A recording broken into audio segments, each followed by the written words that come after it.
To be stored in the DNA of life itself? Well, if the answer was no, this would be a short program. But the answer is yes, all right? So we're going to take a deep dive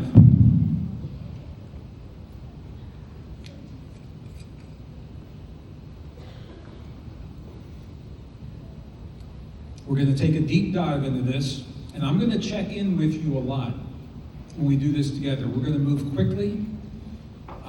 Because we're going to shift gears and cross the traditional boundaries that have separated the sciences in the past.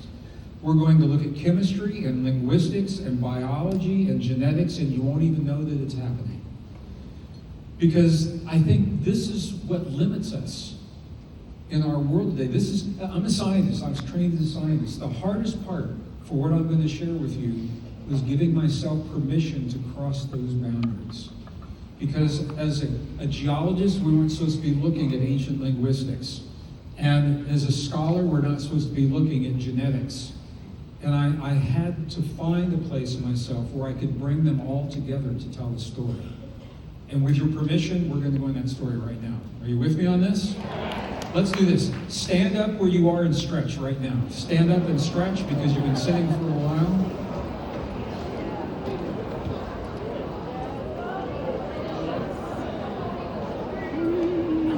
You look good when you're stretching.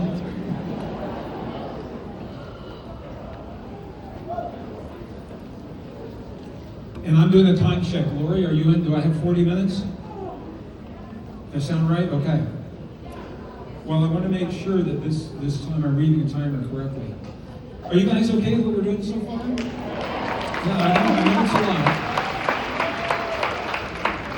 It's a lot, but the mothership gave me 40 more minutes and then they're going to pick me up, so. All right. So if you're stretched, you may reseat.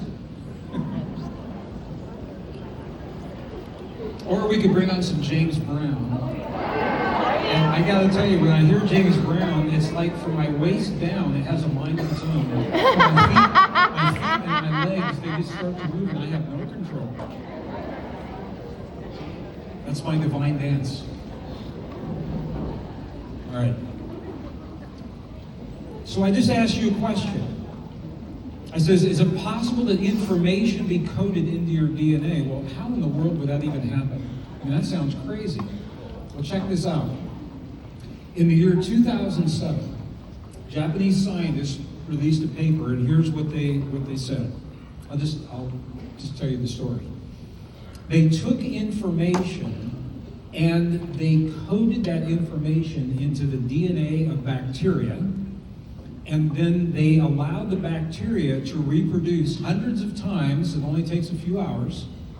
And then hundreds of generations later, they took that bacteria and they looked at the DNA and the information was still in there. What they proved is that it's possible to code meaningful information into a living organism. And as long as that organism, as long as one of those organisms is alive, that information is available, all right? Now, the first message was very simple. It was E = mc squared, was the information they coded in there. And then they began coding more and more and more information. Well, here's what they found. Look at this.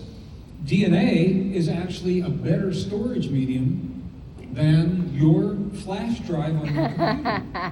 And here's why this makes sense. Because it's three-dimensional. It's three-dimensional. It's not a flat two-dimensional medium.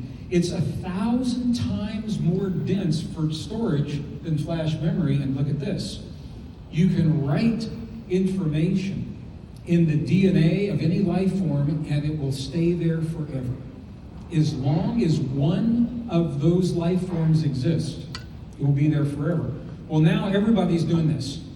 Everybody's writing in DNA. The Library of Congress in Washington, D.C.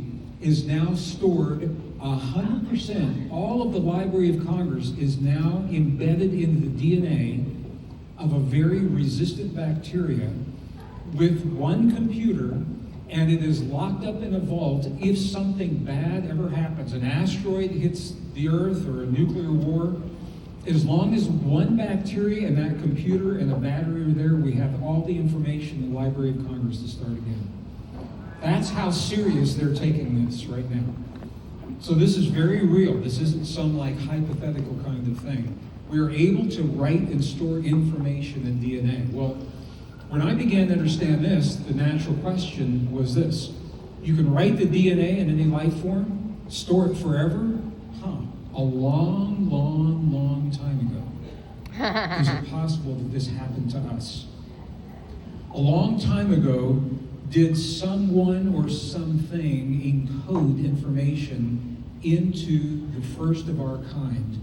And as we now have become hundreds and hundreds of generations, you know, it's only 10,000 generations ago the first human appeared on Earth. It's not that long, 200,000 years, 10,000 generations. Did this happen to us? Well, the answer is yes. And that's why I wanted you to stand up and stretch, because together we're going to decode the information in your DNA, and then we're going to do something with it. We're going to do it really fast. So to do this, you need to think about cells a little bit differently. We've all been taught that cells are like sticky, gooey, mushy, wet stuff, you know, in biology books and inside of our bodies. But think about this. If you can think about a cell from an IT perspective, information technology, what if every cell in your body, is a library of information? What if every cell in your body is a library? And what if that library, within that library, the chromosomes are the books? Are you with me on that? It's a different way of thinking, I know that. What's inside the books? What do you find inside the books? Information. Chapters? Paragraphs? What if the DNA and then the genes are the paragraphs and the sentences and the words inside that book? Well, that's exactly what's happening. It's exactly what's happening. You are a walking library of information from the first of your kind, and you hold the secret that gives you permission to be a sovereign being, that gives you permission to heal, that gives you permission to love, that gives you permission to forgive. You've forgotten because you're asleep, and I'm asleep. We're in a consciousness coma. And the reminder to awaken from that coma is inside of every cell in your body. The average human has about 50 trillion cells. You've got 50 trillion reminders inside of you. There's 8 billion of us on the planet. Let's do the math. How many reminders do we have? 8 billion times 50 trillion? It's a bunch. It's a whole bunch, all right? So how do we decode the DNA? Here we go. Are you ready? Are you ready? Are you ready? Okay, hang on. We're going to go fast. Let's do this. If something is true, it's going to show up in a lot of different ways. And I want you to know, 1977, people are going to be on the stage tomorrow, Dr. Hertak and his work in the Keys of Enoch. He had a direct experience, all right, as codes of light that revealed to him something very similar to what I'm going to say to you right now. If something's true, it's going to show up in a lot of ways. 1977, he had that direct experience. I didn't have the kind of experience that he had. His book is called The Keys of Enoch. As a scientist, I began looking. My job was pattern recognition software. And when I began looking at human DNA from the perspective of pattern recognition software, I knew that there was a message. And it took me 20 years to figure it out, because I was locked into the science that separates everything, rather than allowing myself to cross those traditional boundaries, okay? So I want you to know this. When something is true, it's going to show up in a lot of different ways. So let's do this.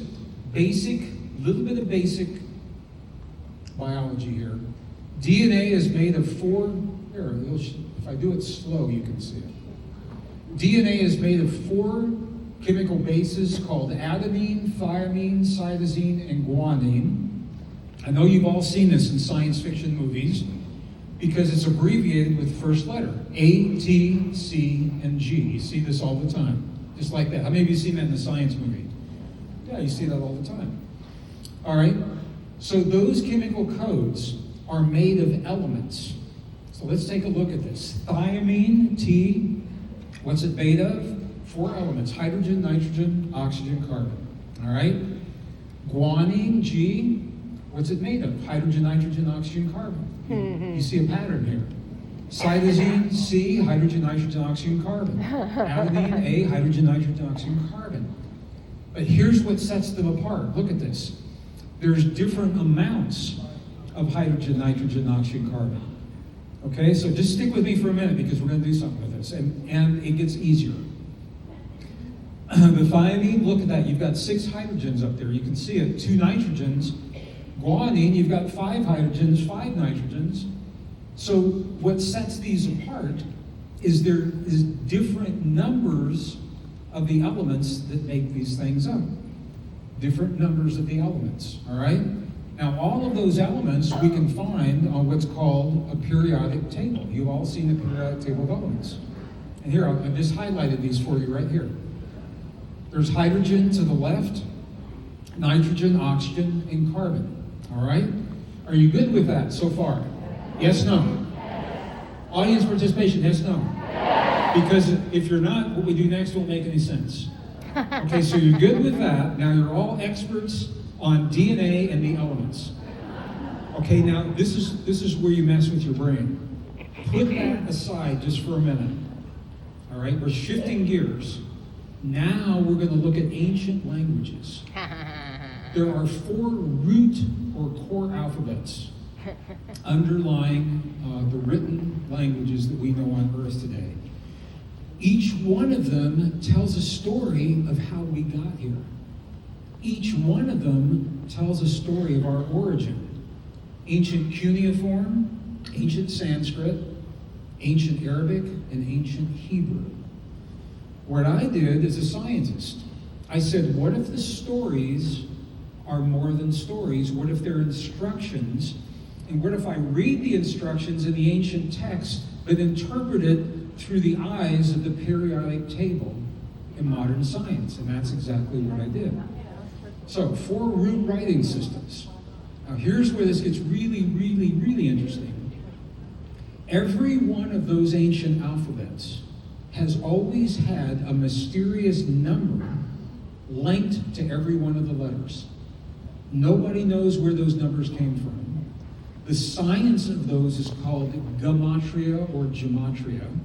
It's not numerology. And let me tell you why. In the science of gematria, there are 32 rules that were identified in the 2nd century AD, 2nd century CE, Common Era. You have to follow those 32 rules or it's not valid. Numerology doesn't follow all those rules, so it's a looser interpretation. All right? So the mysterious numbers, ancient alphabets have always had these numbers. Every letter has a mysterious number that goes with it. They are precise, they're specific, and they never change. They never change. All right? So let me give you an example. Here is the ancient Hebrew alphabet. There are the letters, there's the numbers linked to that. There's the Arabic alphabet. There's the letters, there's the numbers linked to that. I can do it for Sanskrit, I can do it for cuneiform. Why am I saying this to you? Here's the reason. We're about to decode a message in the DNA of human life. That message is so universal that it can be translated into any one of these 4 root languages. It works in cuneiform, it works in Arabic, it works in Hebrew, and it works in Sanskrit. That's how universal this is. Now, for the purposes of what we're going to do in here, we're going to do only one of those alphabets. But here's the thing. Here's where the numbers are important. The numbers, now stick with me here. The numbers that represent the letters in the ancient texts correlate with the numbers that represent the elements in the DNA. Now think about what this means. Another way of saying this is the letter of the ancient alphabet. If we find the right number between the letter of the alphabet and the element in the periodic table, it means that they are interchangeable. That means you can take letters and place them into the chemical codes of the DNA and they begin to read meaningful information. Does that make sense? Yes or no? Are you with me? Yes or no? All right, well, let's do it and we'll see. All right? So, this is exactly where we're going to go. There's only one number, and some of you have been with me and done this before, and some have never seen this. And by the way, if you have been with me and done this, don't give it away, please. Let the people who have never seen this, let them have their experience. I'm inviting you to do that, of what this message actually means. Only one number from the periodic tables links to the number of those ancient alphabets. There's only one number that does that. And it is called atomic mass. Now, atomic mass is really interesting. It's not about how much something weighs, it's about how much space it takes up in the world, how much space it occupies. So it makes perfect sense that a message in our DNA would be decoded through the number that tells us how much space we occupy in the physical world. Isn't that wild? Wild, okay. So, only one number, it's the atomic mass. So now what we can do, we're calling the ancient texts in the periodic table, we're calling them equal in terms of information validity. Both of them are valid forms of information. As a scientist, I was always taught modern science is good and the ancient stuff is obsolete. That's what they always told me. I said, well, what if that's not true? What if the ancient stuff is just valid, but it's a different way of understanding? So I followed the instructions in a 3,000-year-old text through the eyes of the periodic table. And that's what we're going to do right now.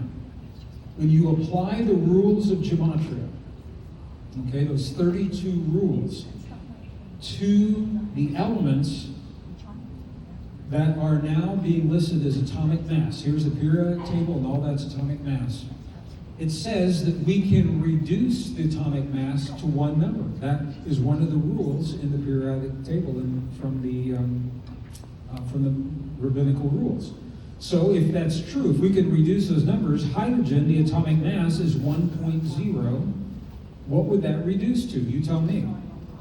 1 plus 0 is what? All right, it's 1. And there it is. See, you guys got this nailed already. All right. The next one, nitrogen, 14.0. The rabbinical rules say, by the way, you can reduce those to any number between 1 and 9, and it's called a Pythagorean number. It is called an angelic number. It is called a sacred number, and it's also called a secret number in the ancient texts. Anything between 1 and 9. So 14.0, what does that reduce to? Well, you guys are really good. Okay, 5. The next one is oxygen, 15.9. What does that reduce to? You got it right there. It's 6. And carbon is easy, 12.0. 12.0 becomes a 3. 2 plus 1 is 3. Now what we have done, just to clarify, we're looking at the elements of the DNA, all right, hydrogen, nitrogen, oxygen, carbon, and we're looking at their atomic mass. Atomic weight doesn't work, valence numbers don't work, it's only atomic mass that works, all right? And we've applied the rules of a 2,000-year-old text to interpret those numbers. So we're combining, we're crossing traditional boundaries of information. So now we've got 1, 3, 5, and 6. Now we can make a chart. Scientists love charts. So here it is. On the left-hand side, there's the elements of your DNA. Hydrogen, nitrogen, oxygen, carbon. There is, in the next column, the reduced atomic mass, 1, 5, 6, and 3. Now we go to those ancient alphabets and see what letters correlate with 1, 5, 6, and 3. You can do it in cuneiform, Arabic, Sanskrit, or Hebrew. And I'm going to use Hebrew because most of you are familiar with, to some degree, with gematria. Many of you have studied Hebrew traditions through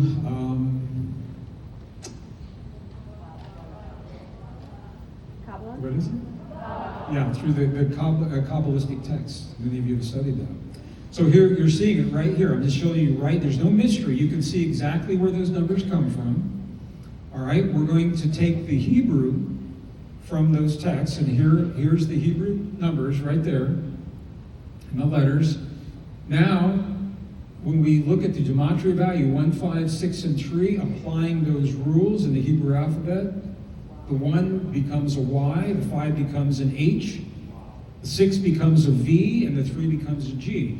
Some of you know this language, and you say, how can the Y be a 1? The Y is a 10, 1 plus 0 is 1, applying the rules of gematria. All right? Now, if you know the Hebrew language, you're already seeing something happen. If you don't, let's break this down and let's do something with this right now. The information in your DNA is in layers of information, and each layer has a different code. All right? Just like a book has a preface or an introduction in chapter 1, 2, and 3. What we're going to do right here is really brief, and it is the equivalent of the preface or the introduction to the book. It's the preface or the introduction to the DNA in your cells. All right? Very short. It's only 2 words that are encoded into the DNA. And here it is right here. So the translation, when we look at this, let's take a look at cytosine. Cytosine, what you're seeing right there, hydrogen, nitrogen, oxygen, carbon on the second line. The third line, how many hydrogen, nitrogen, oxygen, carbons? 5 hydrogens, and you're seeing them vertically below. 3 nitrogens, you're seeing them vertically below. 1 oxygen and 4 carbons. No mystery, that's exactly where it's coming from. Now we go to our little chart, and every one of those, HNOC, becomes a letter from the ancient alphabet. Here it is right there. Every H becomes a Y, every N becomes an H, and every O becomes a Y, and every C becomes a G. Are you with me? Can you see where that's happening? All right? We place it into the DNA base. There it is right there, YHVG. And then below that, what you see, hydrogen, nitrogen becomes YH, hydrogen, nitrogen becomes YH. See how that happened right there? Right there. So now we have the essence of the preface or the introduction to every strand of DNA in each of the 50 trillion cells in your body. This is a message that you have carried from the moment you were conceived in your mother's womb. When those first 2 cells came together, you encoded this message. And as your cells divided, that message was encoded into every one of those now approximately 50 trillion cells. What does it mean? I think most of you know that the Hebrew language is a language of consonants. The vowels are omitted in the ancient texts. They are in the DNA as well. All right, so the first layer literally says YHVG. What does this mean? Are you with me? Are you with me where this is? All right, I'm going to need some audio support on this. I'm going to bring the audio down so I can speak over it.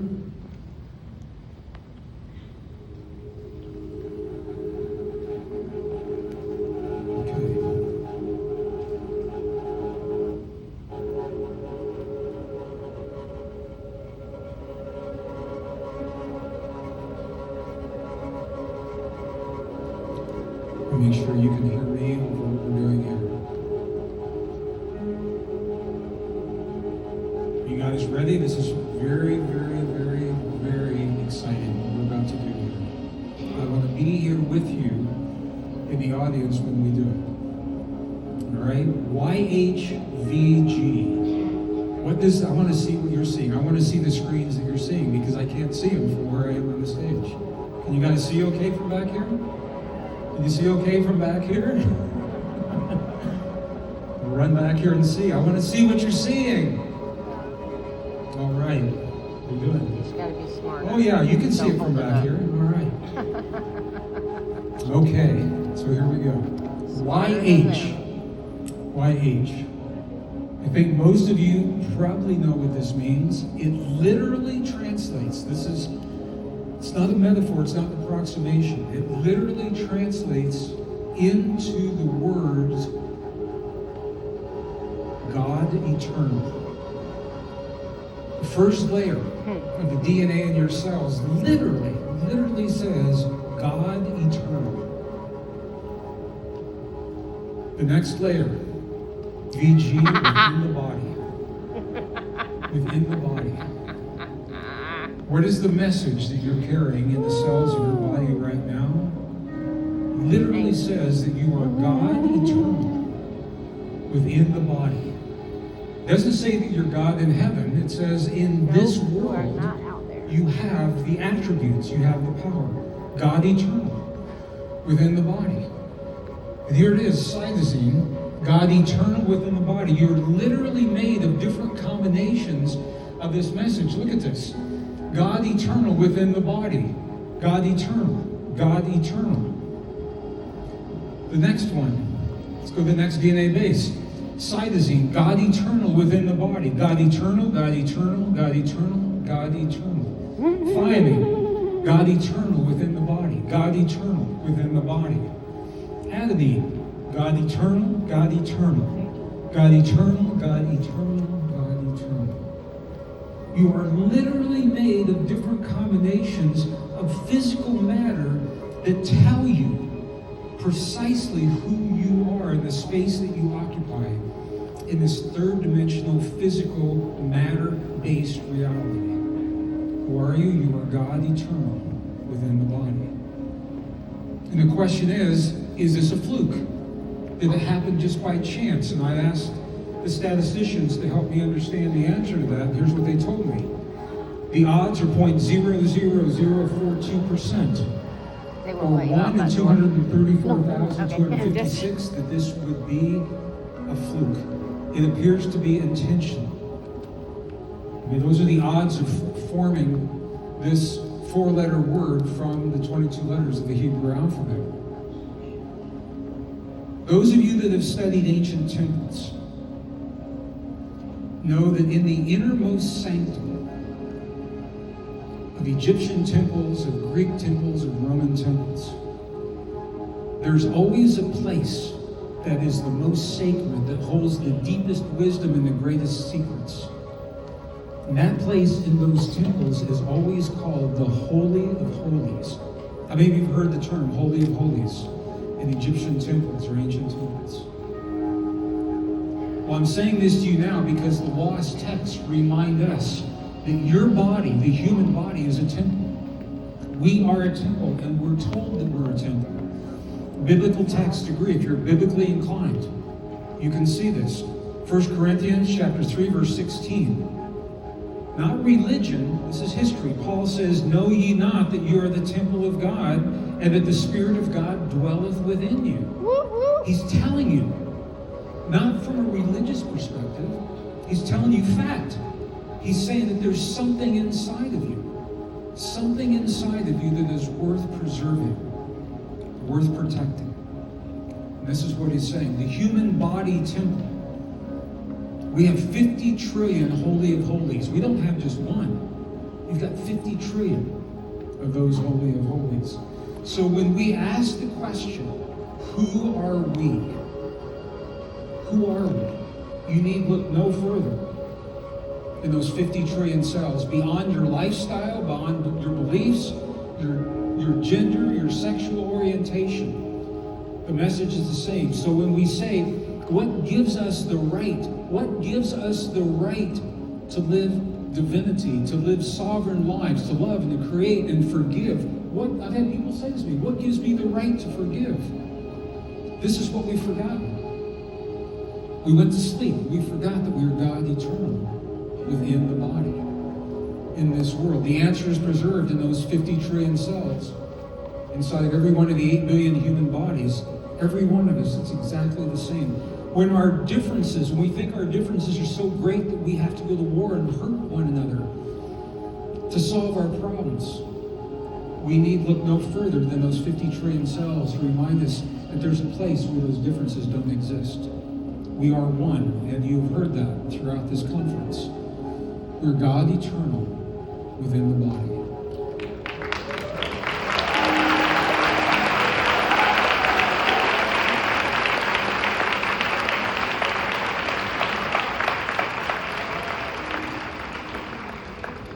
AV techs, I'm bringing my volume down. I think it's over.